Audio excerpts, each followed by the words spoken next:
thít bé chân gà tổ kiến ok tôi hi bù chi ghé xin hồ lim này là phải điều hi nhưng ngày luôn là ra là tu chân dài ăn nè lô là hi in gió tiếng lẹ mà hi ăn nè apot đó đi gì chun aman hồ lim là phát là phải điều viên là phát khăn phải tàn hi Amma sa pernen Tulay Pau May 2026 mang thấy đi ngà đam male phát pha EP và pathin kan thang vain abanin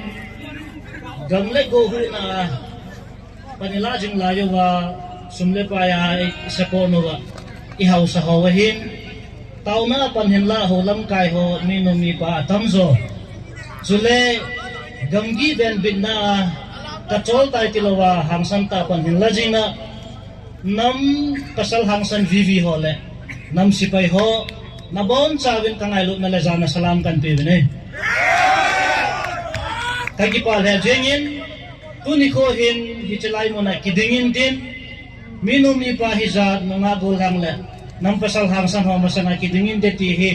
igel na na panglo hin hiyong le pathina phan nam pasal hangsan ho na gunchu na zalovin kumni wal melmaten igamu phut kia tha chimi na la pe ding 18 da va in hu do jevin avel velin na chungwa ke pathu kan se ne ai dein ku ki chanu chapa e ho he ki khom nai bolu hi enjoyment ki pathan puma I bolu hin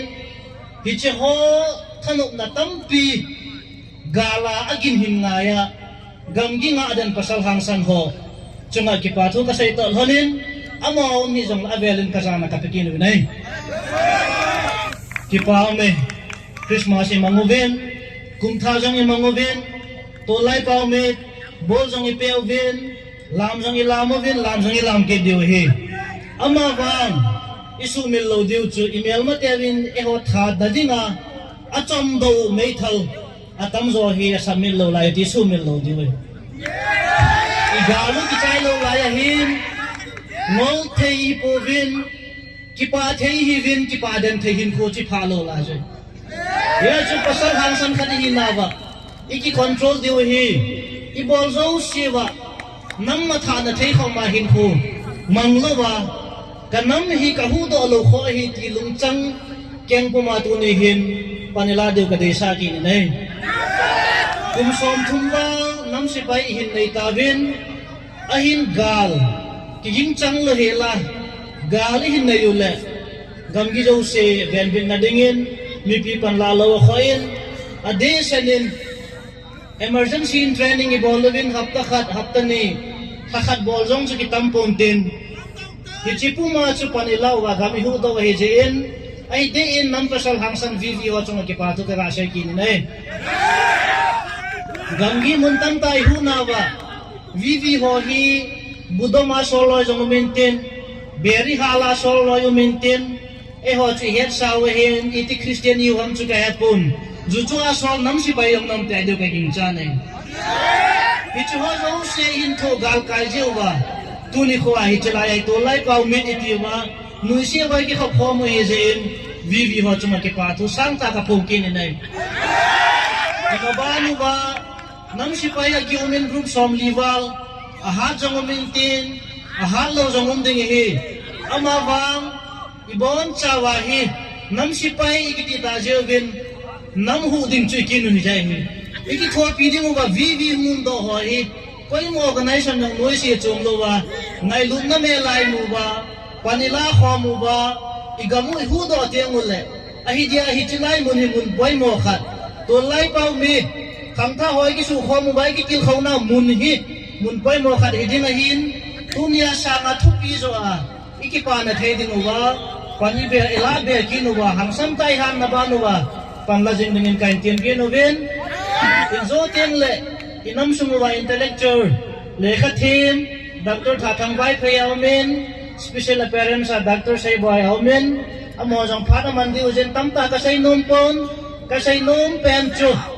tha chi ka mai ka mu la pe ding ei ti teu hin ki go na na nai po vin achom do ho thala khu na om na la jin iti ni khoi ei bulu diu ham ti gel jin puma idinuwa ilum vai to wa ilam wa inui diu hi ti hi defense secretary khat ka hi na in tunin tip na sang pian kain boloven ye chuni pi hiong le I program ho pathen nin ei ma pui wa boinam na lo dingin ibon chawa duty po sa puma jin pum ki gela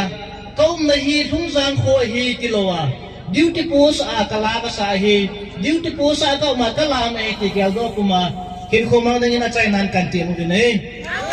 ya sa ai ko to hanin e ho hi sai zat ve kinem la chim lo te mi lo te hi bin ye chung sai ni din dei na in sum tam kan kain pon ko ka kali na palo dingin chuni khoen gesa bon ran na ko oi puma ga he den pu hen kamboy hen chule lab zo ye hen amo he tuni kho he holim thelo dio hen ni ko khan le na ngai chan na wa mal na tha ko ki no wa ni ko khan le sum long tam ta tan ni ai tho bin mo jong he an pu dio ki nem na ko pon tol hanen pha sau la loven ke le la ka bol the sum kain pu hi ka to khom pi ho enjoy ka min pha se si hong ding do vin tin asang ding ai kilom khan hong la wen ten je chu tu ni la ke ma pha chai na ding ai ka ki kai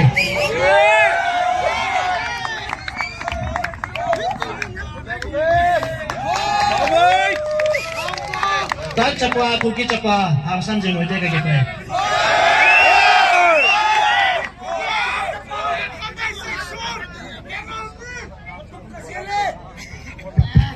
The Paumin, about last sama sangwin, yes of honor, adang zo si talenga hulim dayin, pu thang rizoi baite, President Tuki Student Organization, saman pat nila telepanting, jiu ting la hulim na behel, la sa abu ni tayo.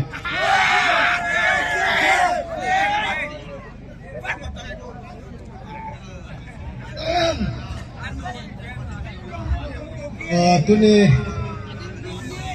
laya hong ki ding he ding ding a lomong ki phone ni pele gang ki patila copy defense hong ki pangkhom